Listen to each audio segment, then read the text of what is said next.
God bless you. I feel like you have been through a lot. I have.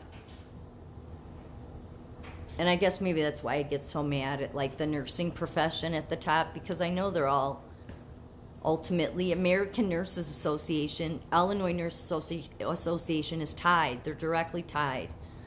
American Nurses Association is just the hub for all of the state nursing associations. And so, when they blocked me, it's like, yeah, because you all did me dirty and you don't care. But what's worse is it's like, okay, fine, you don't give a shit what you did to me. I'm just some nobody, right? But how do you do that to a kid? Like, I got questioned left and right, and I never did anything wrong. They tried to say when I went to the nursing board, although what they sent me to what the investigation ended up having to be, because they had no case for what they had accused me of, but there was no penalty to them for that. But they got me for documentation. But then while I'm there, the lawyer's like, yeah, but you took the kid off the unit. Yeah, we always did. We were a freestanding psych facility. We had a cafeteria. We had a gym. People took kids off the unit all the time. I had other kids too. We had a chapel. It was still locked. Every now, if we would take kids outside, if they had been there too long, we would take them with another staff member. But these were kids that had been there for months. I had one kid that was with us for close to a year who was a diabetic, a juvenile diabetic. And it was too hard to explain and educate him on carb counts. So I took him upstairs. There was there's a chapel on the 4th floor. It's all still locked. I would take him up there I could educate him on carb counts, have him do some equations so he could start doing it on his own. They wanted to make a big deal about this one kid. And ultimately, I cared about all the kids. It was just wanting to see, these are kids that have nobody. You don't want to see, adolescents giving up. And they make it seem like these kids are just damaged goods. No, they're not. No, they're not. I had a gang member that was part of the Black Stones. That's a big gang in Chicago. He was 17. He beat a lot of staff up, but he wouldn't. When they respect you, they won't. So that's part of the problem. They like to make it seem like these kids are violent. No, they have to have the right staff, though. The kids would tell me the truth. I would come in some mornings and I'd find out there was a riot the night before. And then I'd find out, well, they brought staff from the girls' unit that like to agitate the kids. So when you tell a 17-year-old, you fucked his mama, okay, and he's in a gang, okay, the Black Stones, he's going to go off on you. And that kid was tough. And so a lot of people were scared of him. But they provoked him. They did. And then riots would take place. But I didn't have that stuff when I was running the milieu. Because the kids knew I cared, they respected me, and that goes a long way.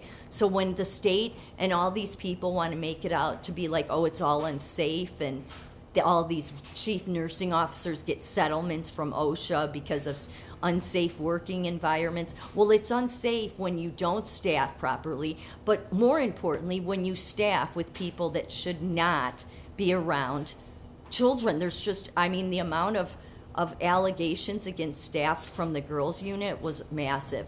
But they never went through anything like what they did to me, and there was never an allegation. I know I said all. Yeah, it's been a lot. It really has, because nobody's really understood. The idea that people say you just have to move on from it, and I do. But then there were all these loose ends, and then this kid went on to just be in prison. In fact, I had said in one of my videos how he wanted to get sober so his boy, because he had a baby at 13 that his girlfriends and her parents were raising. He wanted to get sober so that his son didn't have to visit him in jail. And then after all that happened, he would have been totally golden. And the 28-day treatment center, they did like I had to do at DCFS, pushing them, no, if you want success for this child, that's what they told DCFS. If you want him to be successful, and he's done a fantastic job here, then let him go to a year sober living. He will not run this, and he wouldn't have. That's what he wanted. And DCFS put him back in the Maryville residential that's filled with bad staff and that gives them drugs. And he just basically just went, of course he would go back to doing it. So I feel like it's like I told him this hope is possible, and because they don't let him go to AA meetings, they don't let him get a sponsor. DCFS goes out of its way because of the scumbags of juvenile justice and all these people on the board of this place. They don't want the kids to have good outcomes. They don't. I know they don't. The kids know it. And then this kid went off to jail a couple of times for drug charges once he reached adulthood. And I had seen, because I had checked, to see, search the name to see if he had ended up in jail, because somebody had told me at one point he had died, but he hadn't. He was in jail. And they write, the prison writes down the tattoos each inmate has. And he had gotten a tattoo, I guess, once he hit adulthood that said, like father, like son, across his chest. The one thing he didn't want to be.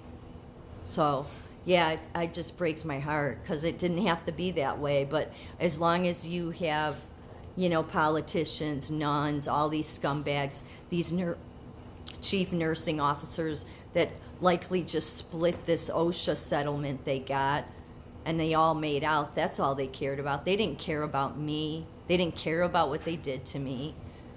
They didn't care about what they did to this kid, because all of these scumbags, they just see these kids as damaged goods, and they're not. They just need the right role models.